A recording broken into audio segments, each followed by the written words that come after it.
కిల్లారి నాగార్జున గారు మీతో ప్రారంభిస్తాను. వీటిని ఎట్లా చూడాలి సామాజికంగా, రాజకీయంగా? విజయచంద్ర గారు, మీకు, ఏవిఎన్ వీక్షకులకు, చర్చలో పాల్గొంటున్నటువంటి పెద్దలకు శుభోదయం అండి. అంటే ఒక రకంగా చెప్పాలంటే ఈ మధ్యకాలంలో రాజకీయం చూస్తూ ఉంటే పాలన చేయటం కంటే కూడా పదవులు పంపకం చేయటమే పెద్ద తలనొప్పిగా మారుతోంది నాయకులకి. ఓకే, బిగినింగ్ నుంచి మనం చూసాము. తర్వాత పోయినసారికి ఇప్పటికి తేడా ఏంటంటే 2014 అసెంబ్లీలో టీడీపీకి సొంతగా కేవలం 102 మంది, 4 బీజేపీ వాళ్ళు ఉన్నారు. పదవులన్నీ వాళ్ళకే ఉన్నాయి. కానీ ఇప్పుడు ఈ సభలో 135 మంది తెలుగుదేశం వాళ్ళు ఉన్నా పదవులు మాత్రం అందరితో పంచుకోవాల్సినటువంటి పరిస్థితి వచ్చింది. కాబట్టి అన్ని పార్టీలకి కాబట్టి ప్రతిసారి కూడా ఇది పదవుల పంపకం అనేది అగ్ని పరీక్షలాగా తయారైంది చంద్రబాబు నాయుడు గారికి కానివ్వండి, మిగతా పార్టీ వాళ్ళకి కానివ్వండి. అయితే చంద్రబాబు నాయుడు గారి తత్వం మనకు తెలిసిందే. ఏది చూసినా ఏది చేసినా ఆచితూచి చివరి నిమిషం వరకు దాన్ని అంటే సాగదీసి అంటే వేరే పదం అనుకోవచ్చు, వేరే విధంగా అనుకోవచ్చు, అతి జాగ్రత్తగా వెళ్తారేమో అనిపిస్తుంది. అయితే ఈ మధ్యకాలంలో కొంచెం మారారేమోనని కూడా ఆయన చేసేటువంటి అంటే తీసుకునే నిర్ణయాలను బట్టి కూడా తెలుస్తూ ఉంది. ఎందుకంటే మనం గత కొద్ది రోజులుగా చూస్తున్నాం, దాదాపు 25 మంది ఆశావాహుల పేర్లు చక్కర్లు కొట్టినాయి. వాళ్ళని వీళ్ళని చెప్పేస్తని అందులో ప్రథమ పంక్తిలో ఉన్నటువంటి వ్యక్తి మన పిఠాపురం వర్మ గారు, ఆ తర్వాత వచ్చి దేవినేని మన ఉమా గారు, తర్వాత వచ్చి వంగవీటి రాధా గారు, ఇలాగ అనేకమైన పేర్లు ఉన్నాయి. బట్ మాట్లాడాలంటే వీళ్ళందరూ కూడా డిజర్వింగ్ క్యాండిడేట్స్.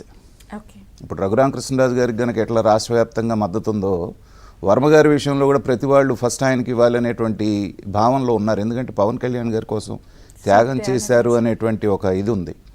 కానీ మన క్యాలిక్యులేషన్స్ వేరుగా ఉంటాయి. తర్వాత అక్కడ ఉన్నటువంటి వాళ్ళ ఇందాక మీరు ఇంట్రోలో చెప్పినట్టుగా విధేయతకి ఎక్కువ పెద్దపీట వేశారేమో చంద్రబాబు నాయుడు గారు అనేటువంటిది అనిపిస్తోంది. లేదంటే ఇప్పుడు గ్రీష్మ గారు ఉన్నారు, ఆవిడకి ఆల్రెడీ ఒక కార్పొరేషన్ చైర్మన్ పదవి ఉంది. ఉన్నప్పటికీ కూడా మరి సామాజిక వర్గ పరంగానా లేకపోతే ప్రతిభాభారతి గారి మీద ఉన్నటువంటి గౌరవం మీద ఈ 3 పేర్లు కూడా అవుట్ ఆఫ్ ద బ్లూ వచ్చినటువంటివే. మనం స్పెక్యులేషన్ చేసినటువంటి వాటిల్లో ఎక్కడా కూడా ఈ పేర్లు అనేవి కూడా మనకు లేవు. కానీ అనూహ్యంగా తెర మీదకి వచ్చినప్పుడు ఏంటంటే చంద్రబాబు నాయుడు గారి మనసులో వేరేది ఉన్నది అనేటువంటిది తెలుస్తోంది. అయితే చాలా ధైర్యంగా నిర్ణయం తీసుకున్నారనే చెప్పాలి.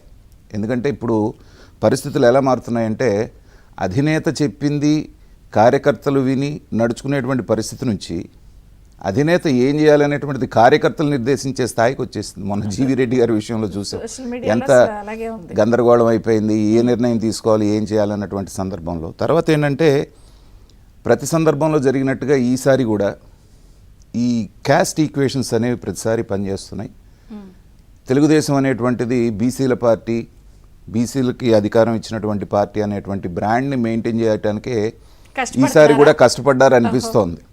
అయితే ఇక్కడ రాజకీయ నాయకులు అర్థం చేసుకోవాల్సింది ఏంటంటేనండి, ప్రజలకి నచ్చనప్పుడు మీరు ఎన్ని రకాల ఎక్సర్సైజులు చేసినా, ఎంత సామాజిక వర్గ సమతుల్యం పాటించినప్పటికీ కూడా కాదన్న రోజును తీసి పక్కన పెట్టడంలో ఎలాంటి ఆలోచన చేయరు. అంటే మీ లెక్క వేరుండొచ్చు, వాళ్ళ ఆలోచన వేరు ఉండొచ్చు, కానీ ప్రజల ఆలోచన ఎలా ఉంటుందనేది నేను చెప్తున్నాను ఒక రాజకీయ విశ్లేషకుడిగా. ఇప్పుడు ఇంత చంద్రబాబు నాయుడు గారు ఇన్ని పాటించినప్పటికీ కూడా కాదు అనుకున్న రోజున 2019 ఏం చేశారు? 23 సీట్లకి పరిమితం చేశారు. అదే జగన్మోహన్ రెడ్డి గారు నా ఎస్సీలు, నా ఎస్టీలు, నా బీసీలు, నా ఇదే అని చెప్పేసి ప్రతి చోట అదే పాట పాడేవాడు. ఏ సభకి వెళ్ళినా ఇది రికార్డు. మరి ఏం చేశారు? 11 సీట్లకు పరిమితం చేశారు. కాబట్టి ఏంటంటే ఒక్కొక్కసారి ఈ సామాజిక సమతుల్యం పాటించేటువంటి ప్రాసెస్లో ఏమవుతుందంటే ప్రతిభావంతులు కాస్త సమర్థులు అనేటువంటి వాళ్ళకి కూడా అవకాశం చేజారే అవకాశం ఉంది. అంటే నేను ఇప్పుడు సెలెక్ట్ చేసినటువంటి వాళ్ళు సమర్థులు కారు అంటలేదు నేను, కానీ అంతకంటే సమర్థులు ఉన్నప్పుడు, అంతకంటే త్యాగాలు చేస్తున్నప్పుడు కూడా వాళ్ళకి ఇవ్వాలంటే కూడా పొలిటికల్ పార్టీస్ ఇబ్బంది పడాల్సినటువంటి పరిస్థితి వస్తూ ఉంది. అంటే ఇక్కడ పదవులు తక్కువ ఉన్నాయి, ఆశావాహులు ఎక్కువ ఉన్నారు. బట్ చాలా మందికి 2027లో మేము కొంత అలాట్ చేస్తాము, కాస్త చదువుకోండి అని అంటున్నారు. అంటే ఇక్కడ హ్యూమన్ సైకాలజీ ఎలా ఉంటుందంటే విజయచంద్ర గారు, ఇవాళ లేదు రేపు ఉంటుందని నమ్మకమే ఉంది. అప్పటికి ఇంకో 2 సంవత్సరాల తర్వాత పరిస్థితులు రేపు ఎలా ఉంటుందో రాజకీయంలో మనం ప్రిడిక్ట్ చేయలేనప్పుడు 2 సంవత్సరాల తర్వాత ఎలా ఉంటుంది అనేటువంటిది అంత దూరం వేచి చూసే అంత ఓపిక రాజకీయాల్లో ఉందంటారా ఈ రోజున? కాబట్టి ఇన్స్టెంట్ ఫుడ్ లాగానే వీళ్ళకి కూడా ఇన్స్టెంట్ పదవులు కావాల్సినటువంటి పరిస్థితి ఉంది. ఇందాక నేను అన్నట్టుగా ఏంటంటే 5 సంవత్సరాల పాటు విపరీతమైన నిర్బంధాన్ని ఎదుర్కొని విపరీతమైనటువంటి మెజారిటీలతో విపరీతమైనటువంటి దీంతో అధికారంలోకి వచ్చిన తర్వాత సహజంగానే ఎక్స్పెక్టేషన్స్ ఎక్కువ ఉంటాయి. వాటిని మీట్ అవటంలో రాజకీయ నాయకులు తలమునకలు అవుతున్నారు. ఫస్ట్లో మీరు చెప్పినట్టుగా బీజేపీ మిత్రులు కూడా ఇక్కడ ఉన్నారు కాబట్టి వారిని ఫస్ట్ నేను అభినందిస్తున్నాను. ఓకే. ఎందుకంటే Actually వాళ్ళకి మండలిలో ప్రాతినిధ్యం లేదు లేదు కాబట్టి ఫస్ట్ టైం వస్తున్నారు.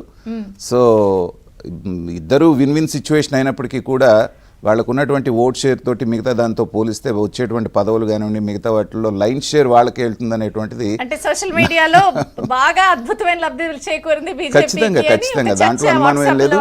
తర్వాత ఏంటంటే ప్రతి సందర్భంలో వాళ్ళు డిమాండ్ చేసేటువంటి పొజిషన్లో ఉంటున్నారు. చంద్రబాబు నాయుడు గారు వినేటువంటి పొజిషన్లో కంపల్షన్ కల్పిస్తున్నారు వాళ్ళు. కాబట్టి వాళ్ళకి మనం అభినందనలు తెలియజేయాలి. ఖచ్చితంగా దాంట్లో వాళ్ళు అడిగితే చంద్రబాబు నాయుడు గారు కాదనలేరు కదా పాపం. అందుకని అలాగే వాళ్ళు ఫస్ట్ టైం మండలిలో మీరు అన్నట్టుగా ప్రాతినిధ్యం వహించబోతున్నారు కాబట్టి తిరుపతిరావు గారికి అభినందనలు తెలియజేస్తున్నానండి. టీడీపీ నుంచి మనకి గౌడ